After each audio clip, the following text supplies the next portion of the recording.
বাপেরা নওজওয়ানেরা মনে রেখে দেবেন, কিয়ামতটা বড় কঠিন দিন হবে। এ নওজওয়ানেরা, আম্মারা, বোনেরা, এই দুদিনের দুনিয়া সংসার করতে গিয়ে আখিরাত জাহান্নাম করে ফেলবেন না, কেননা ময়দানে মাসুরটা বড় হবে।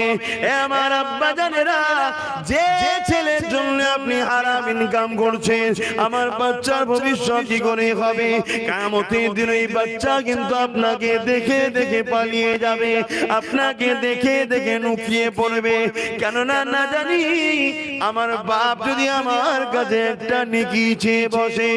আমার আম্মারা, যে সংসারের জন্য, যে বাচ্চার জন্য, যার জন্য আপনি লোনে নেমে যাচ্ছে, মনে রেখে দেবেন কিয়ামতের দিনে এই আত্মীয় স্বজন কিন্তু আপনাকে দেখে সরে যাবে। যদি কারো মনে হয় যে হুজুরের ছেলে তুমি সংসারের কষ্ট কি বুঝবে, মা দূর থেকে সরষে বল ধরছে বড় ক্ষণ লাগে, কাছে গেলে বুঝবেন টাকা থাকলে হয় না গো, কিসমত থাকা দরকার। আল্লাহ যে হালে রেখেছে শুকরিয়া অস্বীকার করছি না, তবে মা তোমাদের জিন্দেগি তো একটাই হবে হযরতে খাতুনে জান্নাতের মতো। হযরতে খাতুনে জান্নাতের জিন্দেগি কেমন ছিল? আজকে এমন একটা সংসার দেখাও তো দেখি খাতুনে জান্নাতের মতো আছে কিনা। খাতুনে জান্নাত নিয়ত করেছিলেন, হযরত ইমামে হাসান হোসেন অসুস্থ ছিল, আমার বাচ্চা দুটো সুস্থ হয়ে গেলে রোজা রাখবো তিনটে। হুজুর আমার এমন করে আল্লাহ পাকের হুকুমে সুস্থ হয়ে যায়, তিনটে রোজা রাখবে, রোজা নিয়ত করলো। এ যুবকেরা, সেহরি দেখি খাবে, খাবার কিছু না, এমন করে পানি দিয়ে সেহরি করলো। শুধু খাতুনে জান্নাত ফাতেমা রোজা রেখেছিল, তারা সেরে খোলা দিয়ে রেখেছিল, হযরত ইমাম হাসান হোসেন রেখেছিল। এমন করে তিনার বাড়িতে একজন কাজের মেয়ে ছিল, সিফাতান নাম, ফিজাতান নাম, সেও রোজা রেখেছিল। এ যুবকেরা, কিন্তু দেখা যায় এমন করে আস্তে আস্তে সারাদিন শুধু পানি সেরি দেখে রোজা রেখেছে। মাগরিবের সময় হয়ে গেছে, কয়েকটা খাজুর আর জবের কিছু রুটি নিয়ে বসেছে। এমন সময় একজন মানুষ দরজা আওয়াজ দিয়ে দিল, এ আহলে রাসূল, বড় ক্ষুধার্ত আমি, ঘরে যদি কিছু থাকে আমাকে দাও, কেননা নবীর খানদান থেকে কখনো কেউ ফিরে যায় না। এত সামান্য খাবার ছিল, যে খাবারটা তাদেরকে দিলে নিজেদের হবে না, আর নিজেরা নিলে ওই মুসাফিরের হবে না। তাই খাতুনে জান্নাত সমস্ত খাবারটাই মুসাফিরকে দিয়ে শুধু পানি দিয়ে ইফতার করেছিলেন। কে? দোনো জাহানের সুলতানের মেয়ে, তামাম কায়নাত যার কদমের নিচে, আল্লাহর আরশ যার কদমকে চুমা লিবার জন্য ধন্য হবে অপেক্ষায় ছিল, তিনার মেয়ে। শুধু একবার বলেছে, আয়েশা যদি বলো উহুদ পাহাড়কে সোনা বানিয়ে দেওয়া হবে, আল্লাহর কাছে দোয়া করে বলেনি, সোনা হয়ে গেছে। বললেন না সুবহানাল্লাহ?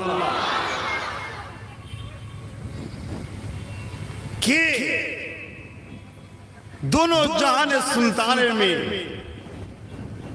এখন কোন মা বোন যদি মনে করে তাদের জন্যই সম্ভব, আপনার জন্য তো রোজা ইফতার পানি খেয়ে করতে হচ্ছে না। কার বাড়িতে আছে এত গরিবী? কেউ আছে নাকি দুনিয়া আজকে পৃথিবীতে একটা দেখাতে পারবেন?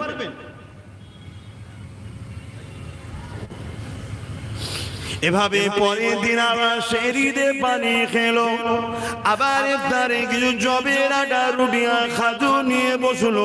আবার একজন মুসাফির এসে হাজির হয়ে যায়।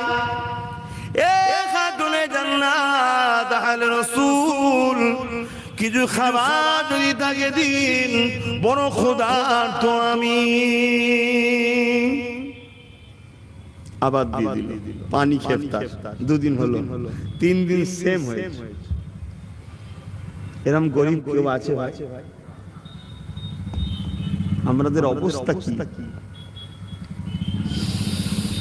এই যুবকেরা, তরুণেরা, যদি আমার পছন্দ হয়, আমারও কোনো অসুবিধা নাই, তবে বিপদে যখন পড়বে আল্লাহকে ডাকবে, আল্লাহ সাহায্য করবে না গো। মুসিবত দিয়ে আসতে লেগেছে চারিদিকে।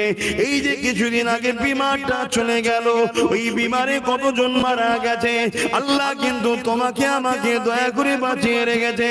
এর শুকরিয়া আদায় করো। ওই খাদ্য খেও না যেটা আল্লাহ পছন্দ করে না, ওই ইনকাম করো না যেটা আল্লাহ পছন্দ করে না।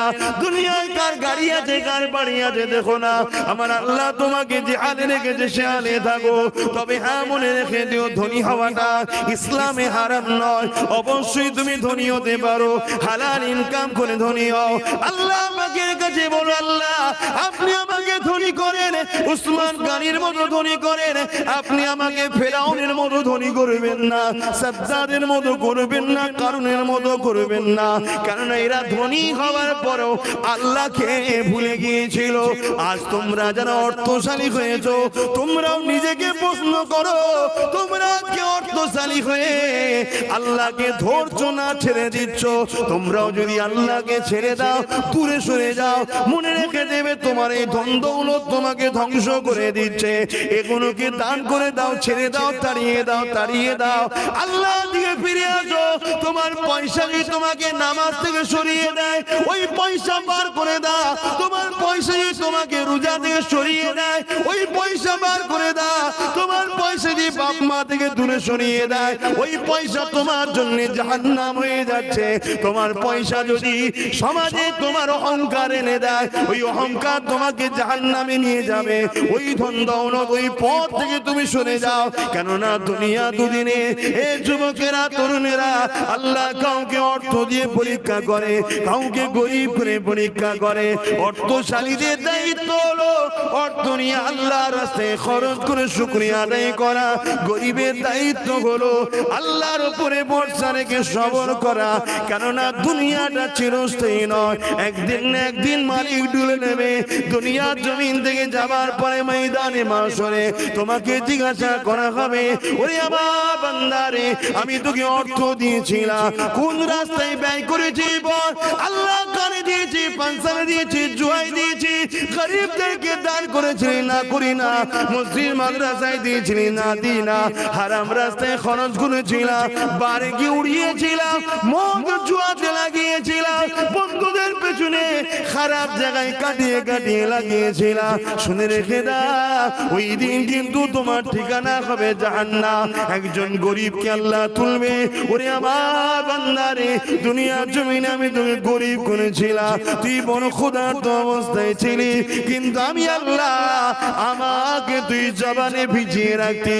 অনেকে হারাম দিয়েছিল, ফিরি ফিরি খাবার দিয়েছিল, খাসনি, ফিরিতে 200-500 টাকা দিয়েছিল, লিসনি। ওরে বান্দারে, শুনে রেখে দে, আজকে দিনে আমি আল্লাহ তোকে আমার দয়ার জান্নাতে চির শান্তি দিয়ে দিলাম।